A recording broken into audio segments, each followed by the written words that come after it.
ತಗೊಳ್ಳಿ.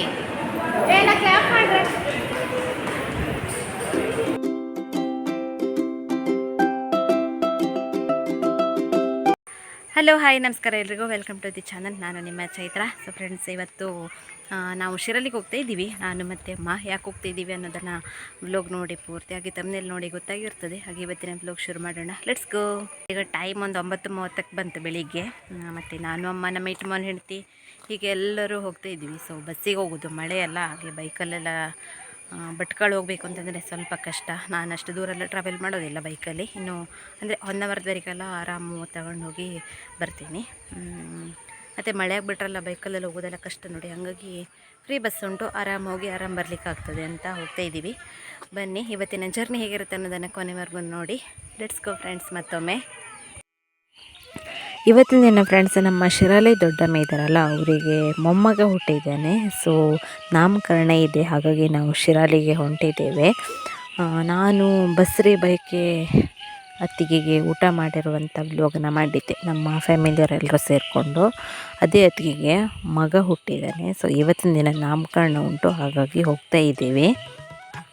ಮಗ ಹುಟ್ಟಿದರೆ ದೇವಸ್ಥಾನದಲ್ಲೇ ತೊಟ್ಲು ಶಾಸ್ತ್ರ ಮಾಡ್ತೀವಿ ಅಂತ ಹರಕೆ ಹೊತ್ಕೊಂಡಿದ್ರಂತೆ. ಹಾಗಾಗಿ ಇವತ್ತಿನ ದಿನ ದೇವಸ್ಥಾನದಲ್ಲಿ ತೊಟ್ಲಿಗೆ ಹಾಕುವಂಥ ಶಾಸ್ತ್ರ ಮಾಡ್ತಾಯಿದ್ದಾರೆ. ಸೊ ನಾವು ಹೋಗುವಷ್ಟರಲ್ಲಿ ಸರಿಯಾದ ಸಮಯ ಆಗಿತ್ತು ನೋಡಿ.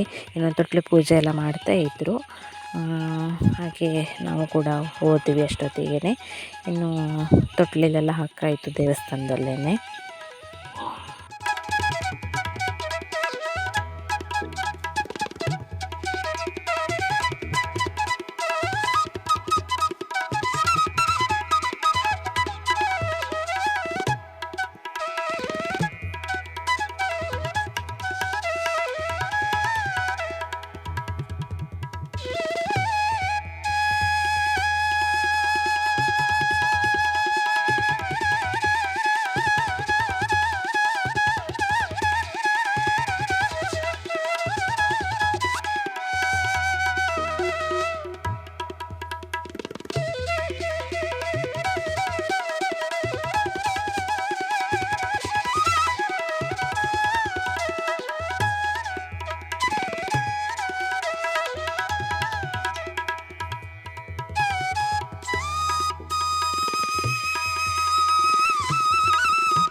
ನೋಡಿ ಫ್ರೆಂಡ್ಸ್, ಶಿರಲ್ಲಿ ಬಂದು ಈಗ ದೇವಸ್ಥಾನದಲ್ಲಿ ತೊಟ್ಲಿಗೆ ಹಾಕುವಂಥ ಶಾಸ್ತ್ರ ಇತ್ತು. ಇನ್ನು ಏನು ಹೇಳಿ, ಅಲ್ಲಿ ಗಿಫ್ಟ್ ಕೊಡೋದು, ಮತ್ತೊಂದು ಬಾರಿ ತೊಟ್ಲಿಗೆ ಹಾಕ್ತಾರೆ, ಡೆಕೋರೇಷನ್ಸ್ ಎಲ್ಲ ಮಾಡಿದ್ರಲ್ಲಿ. ಇನ್ನು ಸಾರ್ದೊಳಿ ಆಂಜನೇಯನ ದೇವಸ್ಥಾನ, ಇದು ದೇವಸ್ಥಾನಕ್ಕೆಲ್ಲ ಹೋಗಿ ಬಂದಾಯಿತು.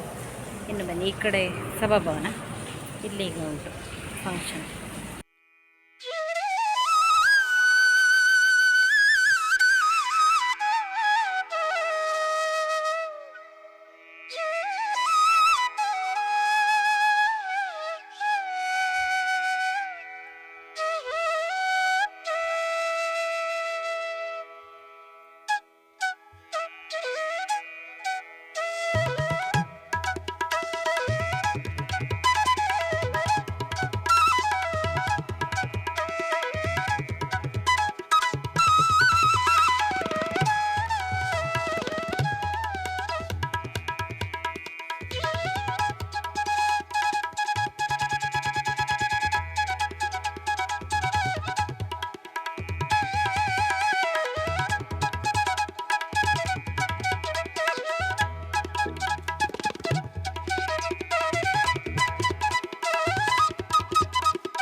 ಇನ್ನು ಇಲ್ಲಿ ನನ್ನ ಅಮ್ಮ ಸಣ್ಣ ಮೊಮ್ಮಗನಿಗೆ ಸಿಲ್ವರ್ ಚೈನನ್ನು ಗಿಫ್ಟ್ ಮಾಡ್ತಾ ಇದ್ದಾರೆ.